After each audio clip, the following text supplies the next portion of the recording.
Doctor Ambedkar ఆశయ సాధనకు నిస్వార్థంగా కృషి చేద్దాం. ఒంగోలు శాసనసభ్యుడు శ్రీ దామచల జనార్దన్.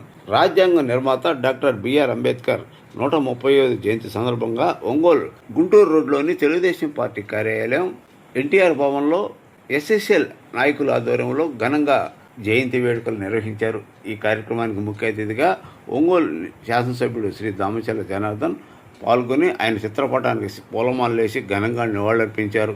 ఈ కార్యక్రమానికి ఎస్ఎస్ఎల్ నాయకులు సిటీ పార్టీ అధ్యక్షుడు వెంకటేశ్వర్లు, ఎద్దు శశికాంత్ భూషణ్, సుండి శ్యామ్, సింగరాజు రాంబాబు, ఓడా చైర్మన్ షేక్ రియాజ్, మహిళా నాయకులు అనంతమ్మ, పసుపులేటి సునీత, కేశవ శేషమ్మ, కరవది లక్ష్మీకుమారి, మహిళా కార్యకర్తలు, నాయకులు ఈ కార్యక్రమంలో పాల్గొన్నారు.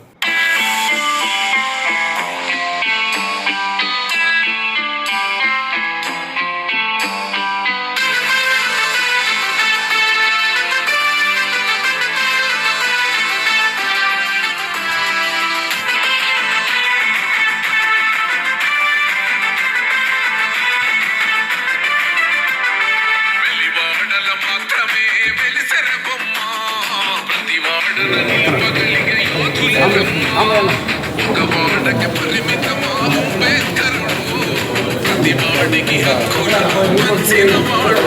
తను రాసిండు రాజ్యాంగం దేశం కోసం, తను చేసిండు పోరాటం అందరి కోసం. తను రాసిండు రాజ్యాంగం దేశం కోసం, తను చేసిండు పోరాటం అందరి కోసం. చీకటిని తరిమేసి వెలుగైనాడు. జనగుండె నినాదం అందరం ఒకటై గెలవాలి సమాజం. జై భీమ్ జై భీమ్ ఒక యుద్ధ నినాదం అందరి కోసం అది పోరు ప్రవాహం.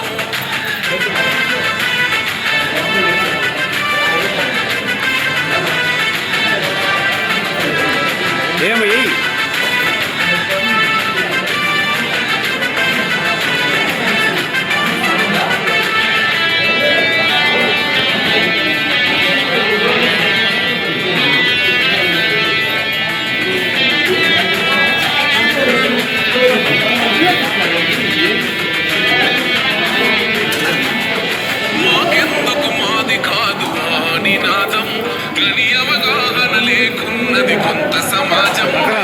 రాజ్యాంగం ప్రతిఫలాలు పొందుతూ జనం, గది అంటే దని అడిగే అవివేకుల దేశం. జీవితాన్ని ధారపోసిన నిలిచెర బలమై భావితరాల కొరకై అనసపడి వెలుగై. నువ్వు చదువుతున్న ఈ చదువు ఆయన రాత, నువ్వు చేసుకునే ఈ నౌకరి ఆయన రాతే, నువ్వు పొందే పదవైన ఆయన మెచ్చే. జై భీమ్ జై భీమ్ జనగుండె నినాదం అందరం ఒకటై గెలవాలి సమాజం. జై భీమ్ జై భీమ్ ఒక యుద్ధ నినాదం అందరి కోసం అది పోరు ప్రవాహం.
నీ పగలే మధురమ్మ వాళ్ళకి పరిమితమా అంబేద్కరుడు ప్రతి వాడికి హక్కులను పంచినవాడు తను రాసిన్నో రాజ్యాంగం దేశం కోసం తను చేసిన్నో పోరాటం అందరి కోసం తను రాసిన్నో రాజ్యాంగం దేశం కోసం తను చేసిన్నో పోరాటం అందరి కోసం తన చీకటిని తరిమేసి వెలుగైనాడు.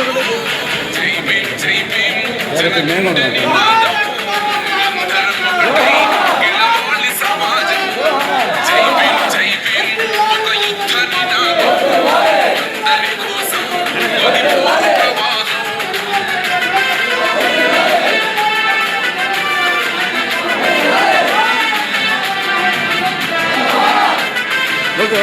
అందరికీ నమస్కారాలు తెలియజేసుకుంటూ ఈరోజు డాక్టర్ బిఆర్ అంబేద్కర్ గారి జయంతి సందర్భంగా తెలుగుదేశం పార్టీ ఆఫీసులో రామచంద్ర జనార్దన్ గారి నేతృత్వంలో తెలుగుదేశం పార్టీ ఎస్సీ అనుబంధ విభాగం ఆధ్వర్యంలో నగర పార్టీ అధ్యక్షుల వారి ఆధ్వర్యంలో ఈరోజు ఇక్కడ జయంతి వేడుకలు జరుపుకుంటా ఉన్నాం. ఈ సందర్భంగా బాబాసాహెబ్ అంబేద్కర్ గారు ఈ దేశానికి ఏం చేశారు, ఈ జాతికి ఏం చేశారనే అంశాన్ని పరిశీలించుకుంటే వారు కేవలం రాజ్యాంగాన్ని రచించడమే కాకుండా ఈ దేశానికి ఎంతో సేవ చేశారు. దురదృష్టవశాత్తు కేవలం వెనుకబడిన తరగతి నాయకుడిగానో దళిత నాయకుడిగానో మిగిలిపోయారు.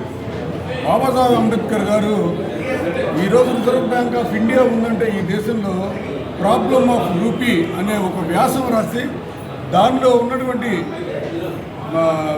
సందర్భానుసారంగా ఆ రోజు ఉన్నటువంటి రూపాయి వినిమయం ఎలా ఉంటుందనే దాని మీద అధ్యయనం చేసి ఒక ఆర్థికవేత్తగా ది ప్రాబ్లమ్ ఆఫ్ రూపీ అని రాస్తే దాని పర్యవసానం ఈరోజు ఈ భారతదేశంలో ఉన్నటువంటి రిజర్వ్ బ్యాంక్ ఆఫ్ ఇండియా ఆధ్వర్యంలోనే ద్రవ్య చలామణి ఉంటుంది, ద్రవ్య నియంత్రణ ఉంటుంది. కాబట్టి ఇటువంటి గొప్ప విషయాన్ని ఏనాడు ఎవరు చెప్పరు. తర్వాత బాబాసాహెబ్ అంబేద్కర్ న్యాయశాఖ మంత్రిగా ఉన్నప్పుడు ఈ దేశంలో ఉన్నటువంటి మహిళలందరూ కూడా పురుషులతో సమానంగా ఉండాలని చెప్పి హిందూ కోడ్ బిల్లు పెట్టారు. హిందూ కోడ్ బిల్లు ఆ రోజున ఉన్నటువంటి అగ్రవర్ణ మనస్తత్వానికి అనుకూలంగా ఉన్నటువంటి అనేక మంది రాజకీయ ఆనాడు ప్రధానమంత్రులు, మంత్రులు, రాష్ట్రపతులు అందరూ కూడా మూకుమ్మడిగా వ్యతిరేకిస్తే మహిళా బిల్లు ఆమోదం పొందలేకపోయినందుకు బాధపడుతూ ఆయన న్యాయశాఖ మంత్రిగా రాజీనామా చేసినటువంటి చరిత్ర బాబాసాహెబ్ అంబేద్కర్ కోసం ఆయన పాటుపడినటువంటి bill the Hindu code bill. అదేవిధంగా కార్మిక చట్టాలు రోజుకి 8 గంటల పనిదినం ఈ రోజు ఉందంటే భారతదేశంలో అమలవుతుందంటే దానికి కారణం కూడా బాబాసాహెబ్ అంబేద్కర్ గారు.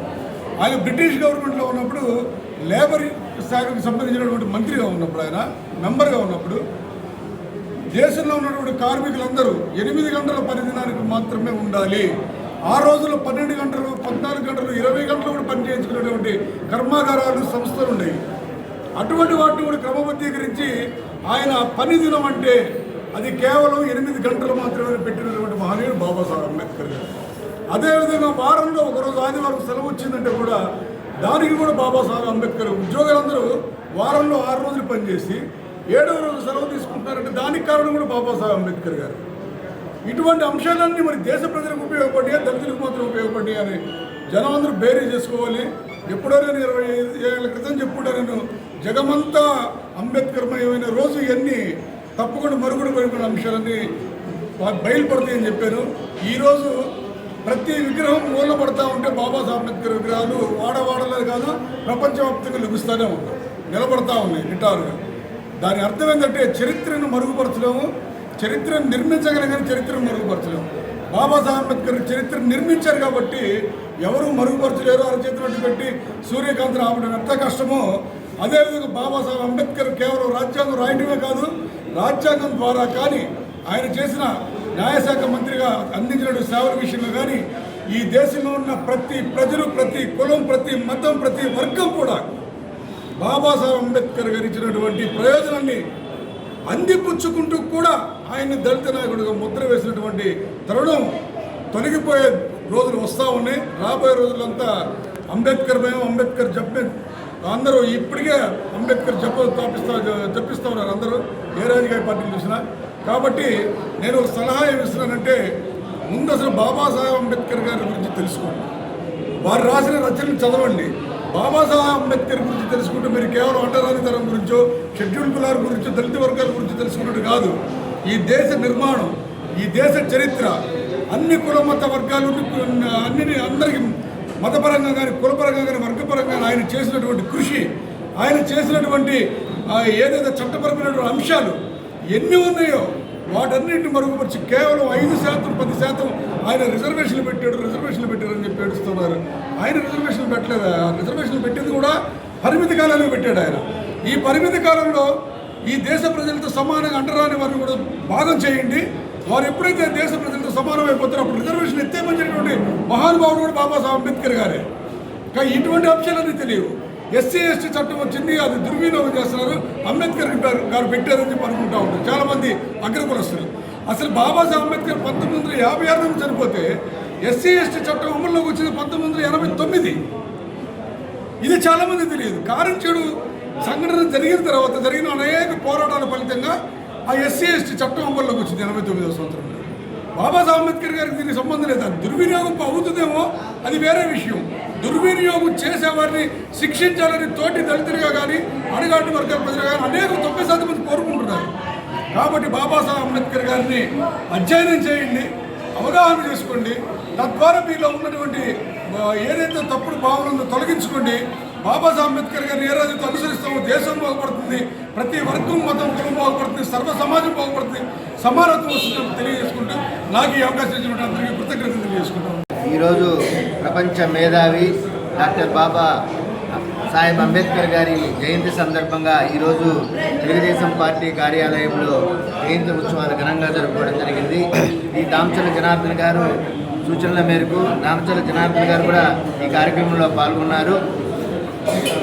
బాబా సాహెబ్ అంబేద్కర్ గారు ప్రజలు కష్టాల్లో ఉన్నప్పుడు భగవంతుడు అనేవాడు గెలుస్తాడు అనే దానికి ఎంత నిజమో, ప్రజలందరూ కష్టాల్లో ఉన్నప్పుడు అణగారిన వర్గాలైతేనేమి పేదరికంలో మగ్గుతున్నటువంటి ప్రజలందరూ కూడా వాళ్ళందరి యొక్క ఆశయాలకి అనుగుణంగా అంబేద్కర్ గారు జన్మించడం మన అదృష్టంగా భావిస్తాం. దయించి బాబాసాహెబ్ అంబేద్కర్ గారిని ఒక కులానికి సంబంధించిన వ్యక్తిగా కాకుండా అన్ని కులాలు పేద వర్గాలు ఎవరైతే ఉన్నారో వాళ్ళందరికీ న్యాయం జరగడం కోసం బాబాసాహెబ్ అంబేద్కర్ గారు జన్మించడం జరిగింది. దయించి అందరూ కూడా ప్రపంచంలో ఉన్న ప్రజలందరూ కూడా బాబాసాహెబ్ అంబేద్కర్ గారి యొక్క ఆశయాలను ముందుకు తీసుకెళ్లాలని, రాబోయే రోజుల్లో మేమందరం కూడా బాబాసాహెబ్ అంబేద్కర్ గారి అడుగుజాడల్లో నడిచి మంచి మార్గంలో నడుస్తామని మీ అందరికీ తెలియజేస్తాం. ప్రకాశం జిల్లా ఒంగోలు నియోజకవర్గంలో గౌరవనీయులు పెద్దలు దామచర్ల జనార్దన్ గారి నేతృత్వంలో తెలుగుదేశం పార్టీ ఆఫీసులో బాబాసాహెబ్ అంబేద్కర్ జయంతి ఘనంగా జరుపుకోవడం జరిగింది. నేను ఈ భారతదేశంలో ఉన్న పార్టీలన్నిటిలో బాబాసాహెబ్ అంబేద్కర్ గారి ఆచరణని నిర్వహించే పార్టీ ఏదైనా ఉందంటే మా తెలుగుదేశం పార్టీ. మేము ఎప్పుడూ ఆ పార్టీకి అనుగుణంగా ఉంటాం. అంతేకాదు మా పథకాలు కానీ మేము పేద ప్రజలను అనుసరించే విధానం కానీ ఎప్పుడు బలహీన వర్గాలకి అత్యున్నత స్థాయి తీసుకుపోయే పార్టీ విధంగా ఉంటాము. ఆయన్ని ఎప్పుడు స్మరించుకుంటూ ఈ తెలుగుదేశం పార్టీ ఎప్పుడూ ఆయన పాదాభివందనం చేస్తూ ఇటువంటి నివాళులు ఎన్నో అర్పిస్తాం. ఓకే.